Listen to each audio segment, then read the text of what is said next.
investigate. Is he going to fulfill his words? Please, that's all. Can you tell me how long has that discrimination been happening? What are your organization's bases? It's been happening since 1996, but aggressively since January this year. Now, Tibetans are forced to take an oath. The oath has two parts. The first part says that they themselves do not and will not practice the prayer of Dorje Shugden. The second part clearly states that they will not materially, spiritually, socially support anybody who does. Families are divided. I've seen it with my own eyes. School children are separated and expelled from their communities. People cannot go shopping. They are not allowed to buy food if they do not have an identity card saying they do not practice Dorje Shugden. People cannot travel because they cannot get a visa. Why? To get a visa, they have to have an identity card. That is not human rights. That is worse than what they're accusing China of. You say you have seen it with your Yes, own eyes? I have. I've been there twice in the last month. I was requested on behalf of all of these Shugden practitioners to go and check if the allegations and the claims that were being made from the side of the victims were correct. I can 100% guarantee they are correct, but the world media needs to check. Has the UN or any other humanitarian society checked about this? No, because right now it's coming to light. Today is the first day that, because we had made a request and it had a deadline of the 22nd of April, India time. That time passed at 10 o'clock US time, which is exactly the time when our demonstration began. We sent a letter to the Dalai Lama over 1 week ago, requesting him to pay attention to this and to address the problems.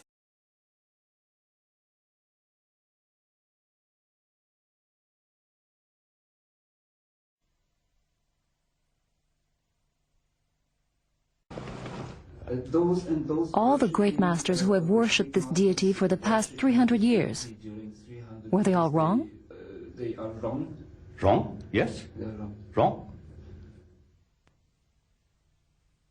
That is all His Holiness says about the old masters.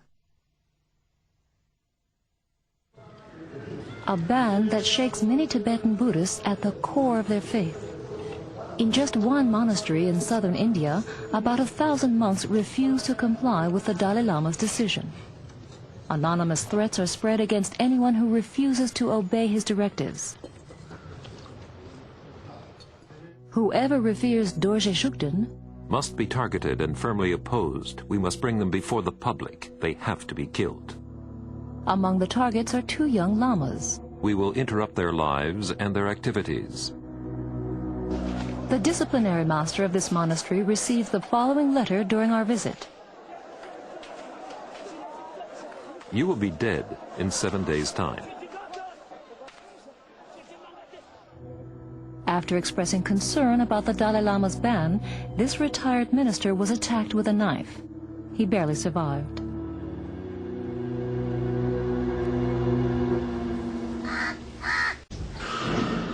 The outskirts of Old Delhi, the Tibetan settlement. Those who are even worse off end up here.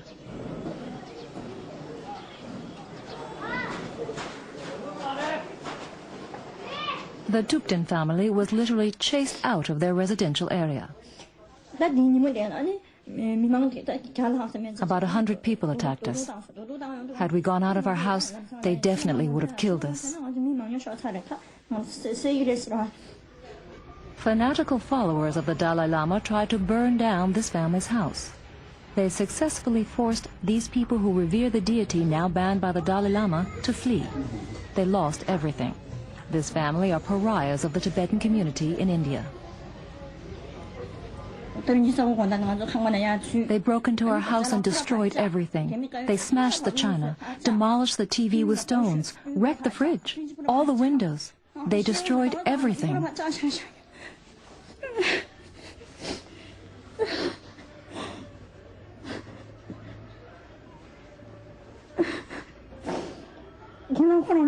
My husband worked 35 years for all this. Only few victims are willing to speak out against this persecution.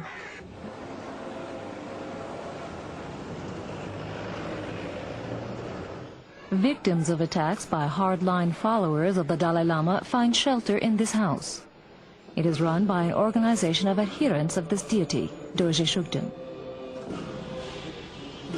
In this house, they have made a small temple. The organization was founded only after the Dalai Lama did not respond to several petitions. Death threats and insults are the order of the day. I have written many letters to the government in exile of the Dalai Lama. Please, please allow us to keep relying on this deity. Because I never got an answer. I even wrote to the Indian government. Jampa Yeshe, the president of this organization, has lived alone in his apartment for the past year. His family was threatened so severely that he had to send his wife and 3 children abroad. The following photocopied wanted poster hits him the hardest. This is my wife's name. The names of all my children are listed, including concrete information on what school they attend. These wanted posters have been posted everywhere. I assume this is meant as encouragement to kill us.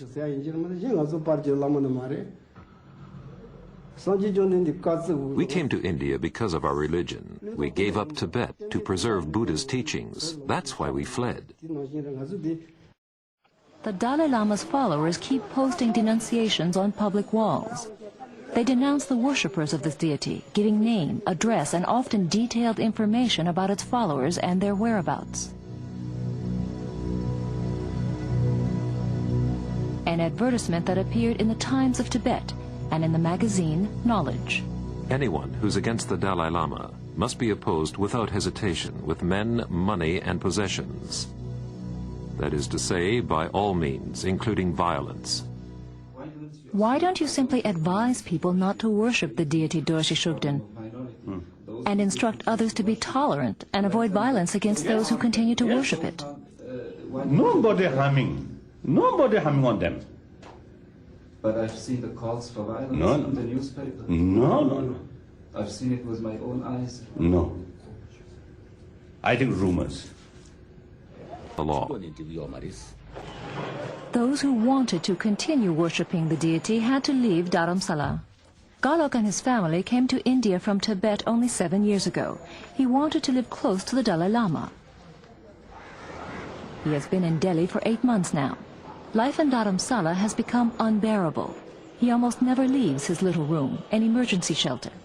He does not speak Hindi, and he feels alien in Delhi outside the Tibetan community. He was a carpenter in the Norbulinka Institute in Dharamsala. I came here with the Dalai Lama in mind. Now I'm here, and am not allowed to attend his teachings. I keep thinking about it again and again. My health was weak, and is getting worse. I cannot give up the deity, nor can I give up the Dalai Lama. They say the Dalai Lama wants it this way. In Dharamsala, everyone was against me.